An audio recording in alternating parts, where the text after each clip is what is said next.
Pero sigurado po ako na nag-assessment siya, tapos nag-cutting siya dahil galing po yun sa teacher niya. And may mga teachers, yung mga teachers pa po yung naghahabol sa kanya para sa mga quiz. Okay? So ngayon, nag-decide po kami na pauwiin muna siya kasi hindi po kami nagkulang sa ilang beses na pagpapaalala. Ngayon, baka yung magulang na po niya yung dapat kumausap o magturo sa kanya kasi iniisip po namin lahat po nagawa na namin. So baka po mamaya kami po yung may pagkakamali, lahat nagawa namin. Iniisip po namin na kapag nandun po siya sa may poder na magulang niya, at least yung mga magulang na po yung makakapagpaalala sa kanya tungkol po sa pag-aaral, mga ganyan. So ayun po yung reason namin. At yung main reason po namin is yung hiyang-hiya po kami sa magulang ni Kojak kasi may pangako po kami sa kanila, kala tito-tita na syempre, tito, pag-aanuin ko po si Kojak, pagtatapusin ko po yan, pag-aanuin. Kaya po sabi ko sa inyo, ako para sa tuition niya, sa pag-aaral niya, sa shelter niya, sa food niya, sa name niya na tinatayo namin sa industry na to. Kaso ayun nga, nahihiya kami dahil ang parang naging priority ni Kojak yung pagla-live, ganyan. At saka nakakalungkot dahil hindi ko po nagawa yon as dating teacher. Hindi ko po siya, although hindi ko po talaga siya magagabayan na ihatid araw-araw, hatid pasok. Pero lahat po, ginawa po namin. Lagi po namin siyang pinapaalalahanan na about po sa pag-aaral niya kasi sobrang laki po ng epekto po sa amin dito ng pag-aaral.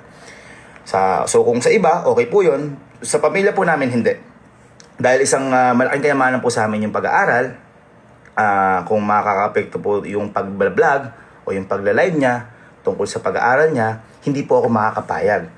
Kasi ayoko pong maging hadlang po kaming pamilya niya para sa pangarap niya, para sa pag-aaral niya. Yun po yung gusto naming iparating. So, next po, kaya po sila Kelsey, sila Kalo, wala pa rin silang page, wala silang vlog. Kung mapapansin nyo, hindi sila yung talagang literal nagbablog kasi ayaw nilang mahati yung oras nila. Gusto nila mag-focus sa pag-aaral. Silang dalawa na yun mismo.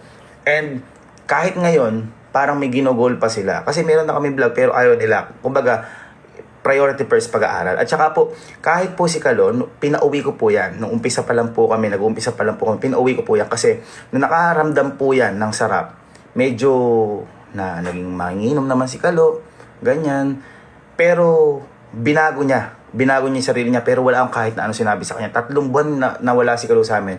As nung pinabalik namin, sobrang grabe yung epekto kay Kalo. As in, grabe pag-aaral niya ni Kalo, nakatapos, regular, sobrang grabe yung lesson na natutunan ni Kalo sa pangyayaring yun. Tough love, sabi nga, mahirap pero kailangan. Then, kaya nung pinauwi namin si Kojak at sinabi namin sa vlog, kasi sinasabi lang namin po na dumating yung tatay niya. Pero lahat po yun, ginagawa lang namin yun. Dahil inaalalayan po namin si Kojak, dahil tinitingnan po namin na baka maging okay bigla. Kasi gustong gusto rin po namin bumalik agad si Kojak sa amin. Pero yun nga po, mahirap naman po kung walang, ang tawag doon, walang sense ng improvement. So ganun.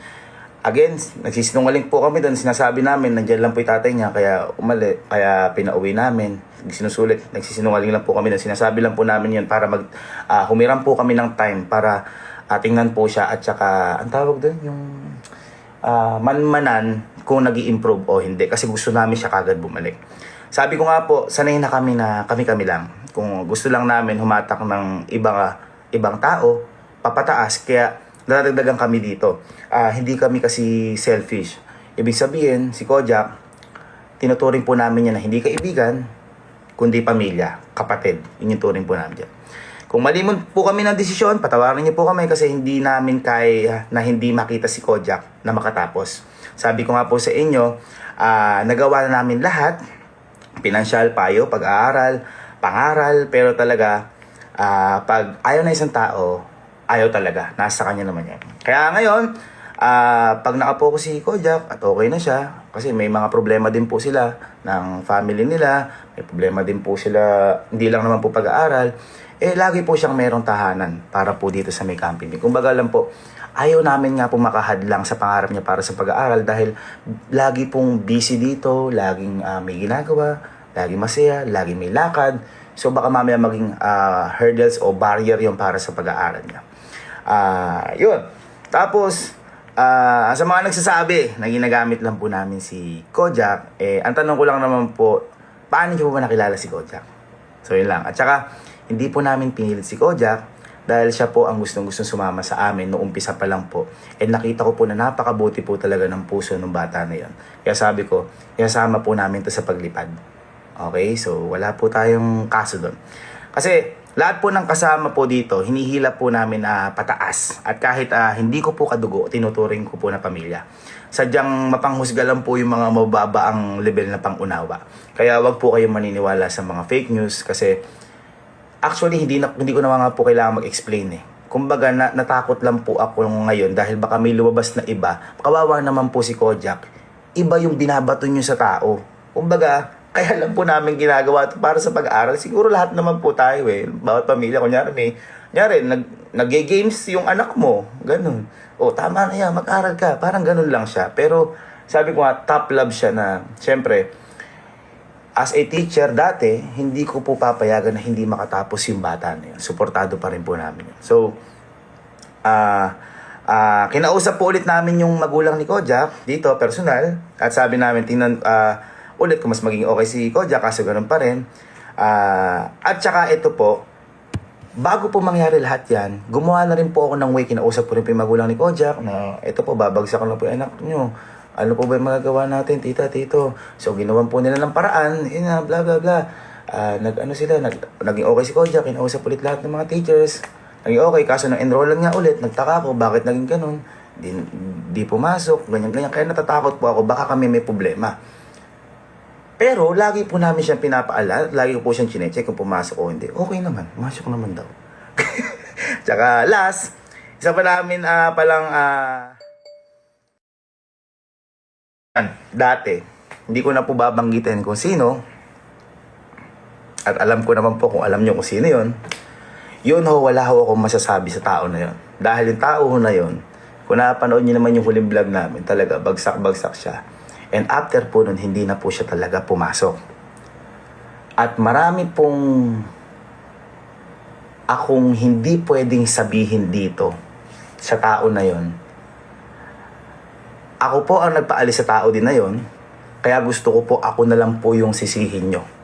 Kasi kapag nagpaliwanag po ako, ayoko pong makasira ng tao dahil may pinagsamahan po kami ng tao na yon. Alam nyo na po kung sino yon. Again, hindi ko po kayang sabihin dito dahil masisira po yung tao na yon.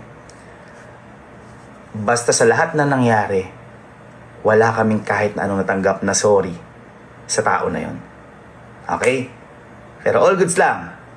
Kaya ko po sinasabi na hindi ko pwede sabihin kasi may pinagsamahan po kami at mahal ko din po yung tao na yun na nakasama namin dati. Okay? At lahat po ng kwento na yan na sinasabi ko, alam po lahat ni Kojak yan. Kaya siguro kapag nagkwento na lang yung tao na yun, tsaka na lang kami sasagot kung ano yung totoo at tsaka tama. Kasi lahat po na sinasabi namin, meron po kaming ebidensya. Grabe na may 100k! Ayun. Meron po kami lahat na ebidensya. Again, ako po yung nagpaalis sa tao na yun. And happy kami dahil ginawa namin yun. At buti na lang ginawa namin yun dahil nakita namin yung tunay na motibo. Okay? So, okay po tayo. Actually, ang pinaka nalulungkot dito ay si Kalo. Kasi siya yung nagpasok sa dalawa kasi kaklase nga po nila yan. Ako, never namin sila pinilit sa lahat. Kaya gusto ko isama sa amin para kahit paano makatulong ako sa simula para sa pagtatag ng pangalan po nila. Tapos, balik po tayo kay Kojak, yung mga maliliit po na reason. Minsan, magpapaalam po si Kojak pero nasa bahay na po nila. So, ang wino-worry ko po doon, nasabi ko rin po ito kay tita tito, baka pumamaya dyan, may mangyaring masama, ano po yung mukhang ihaharap ko sa kanila? Sa amin nakapoder. Nagpaalam, nandun na sa kanila. At ang masama pa po dito, may mga times po na hindi po nagpapaalam si Kojak. Actually, si Kelsey din. Kaya po may time po dito na nag-ban po kami sa kanila hanggang alas 12, bawal na silang lumabas. Kasi may time po na umiinom sila, baka mamaya nagdadrive sila, ma-aksidente, ganyan. So, yun po yung mga reason. Ngayon, tingnan ko lang po dito. Tapos po, isa pa mong reason, may content po kami. Minsan, hinihintay pa po namin si Kojak, so nadidelay kami. Minsan naman po, nakakalimutan niya na may content kami, planado na lahat. So sabi ko nga po, ito seryoso po kami sa bagay na to kasi may mga taong naghihintay po sa amin para sumaya. So hindi po namin po pwedeng huminto kami para sa iba. Pangarap po namin to at pagpapatuloy po namin to kahit na ano po mangyari. So yun po yung mga small reason patungkol po kay Kojak. Pero again, sa isang tao na sinasabi ko sa dati namin nakasama, hindi na po ako magsasalita doon. So, ayun po. Hanggang dito na lang po. At marami pa po. Pero hanggang dito na lang po. Kahit kay Kojak at saka sa isa, marami pa po. Pero hanggang dito na lang po. At least nalaman niyo po yung mga yung mga reasons. So, again, kami pong pamilya, binigay po namin lahat. At hindi po kami nagkulang sa lahat. Pero kung ang tingin nila nagkulang pa kami, kami na po ang humihingi ng kapatawaran dahil di namin na-meet yung expectation nila sa pag-aaruga sa kanila. And gusto ko lang po sabihin na magmahalan lang po tayo parati, mag-aral tayo ng mabuti, at ang pag-aaral at diploma, yan po ang panghabang buhay na kayamanan. At kay Kojak, focus ka lang parati sa pag-aaral. Andito lang kami mga kuya mo, mahal na mahal ka namin. At least nalaman mo yung side namin to, mahal na mahal ka namin. Sabi ko nga sa'yo, lagi kang may bahay dito. Wala tayong kahit na basta ang gusto lang namin makatapos. Hindi kami po pwedeng maging humps mo, kumbaga sa motor, para huminto ka. Gusto ko patuloy kang mag-aral at lagi kami nakasuporta dito. Again, mga ma'am and sir, maraming salamat po sa inyo. At maraming salamat din po sa mga sumusuporta sa amin. Gusto ko lang po sabihin sa inyo to dahil deserve nyo rin po ito malaman. At gusto ko rin po sabihin sa inyo na lagi po tayo magkalat ng pagmamahalan. Dahil hindi po sa lahat ng pagkakataon na nakikita natin negative. Ginagawa lang po natin yung isang bagay para maitama natin yung bagay na nakikita nating mali. So yun lang po. Maraming salamat po. Grabe na may mga viewers. maraming salamat po at mahal na mahal po namin kayo. Thanks so much po. I love you so much. Bye.